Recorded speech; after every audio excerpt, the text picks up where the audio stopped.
बंदी छोड़ संत रामपाल जी महाराज की जय हो। बंदी छोड़ सत्य कबीर महाराज की जय हो।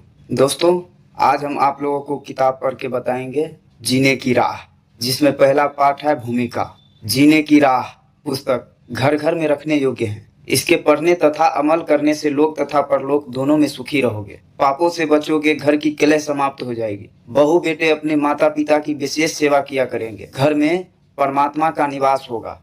भूत प्रेत पितर भैरव बेताल जैसी बुरी आत्माएं उस परिवार के आसपास नहीं आएगी। देवता उस भक्त परिवार की सुरक्षा करते हैं। अकाल मृत्यु वह भक्त की नहीं होगी जो इस पुस्तक को पढ़कर दीक्षा लेकर मर्यादा में रहकर साधना करेगा। इस पुस्तक को पढ़ने से उजरे परिवार बस जाएंगे।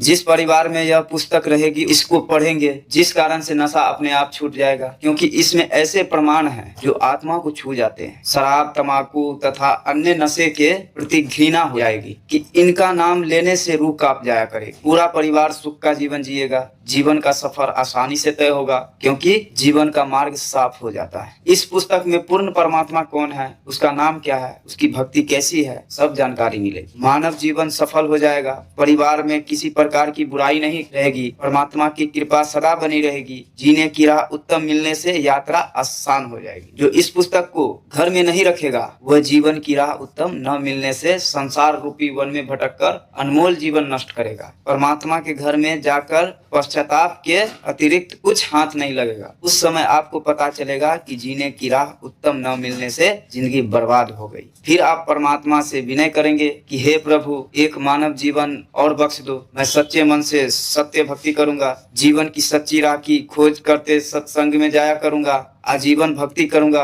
अपना कल्याण करवाऊं उस परमात्मा के दरबार में। आपके पुण्य के जन्मों की फिल्म चलाई जाएगी, जिसमें आप प्रत्येक बार जब जब मानव जीवन प्राप्त हुआ था, आपने यही कहा था कि एक मानव जीवन और दे दो और दे दो। कभी बुराई नहीं करूंगा। आजीवन भक्ति भी करूंगा। घर का कार्य निर्वाह के लिए भी करूंगा। पूर्व सतगुरु से दीक्षा लेकर कल्याण करवाऊंगा। जो गलती अब के मानव जीवन में हुई है, कभी नहीं दोहराऊंगा। फिर परमात्मा जी कहते हैं कि अपने आप को तो मूर्ख बनाकर जीवन नष्ट करके आ खड़ा हुआ। पापों की गाड़ी भरकर मुझे भी मूर्ख बनाना चाहता है। चल नरक में। फिर 84 लाख प्रकार के प्राणियों के शरीर में चक्र लगाकर जब कभी मानव पुरुष स्त्री शरीर मिले, सावधान होकर संतों का सत्संग सुनना और अपना कल्याण करना। पाठक जनों से निवेदन है कि इस पवित्र पुस्तक के पढ़ने तथा सुनने आपकी 101 पीढ़ी लोक तथा परलोक में सुखी रहेगी। इसको परमात्मा का आदेश बनाकर पूरा परिवार पढ़े, एक पढ़े अन्य सुने, या एक से अधिक पुस्तक लेकर के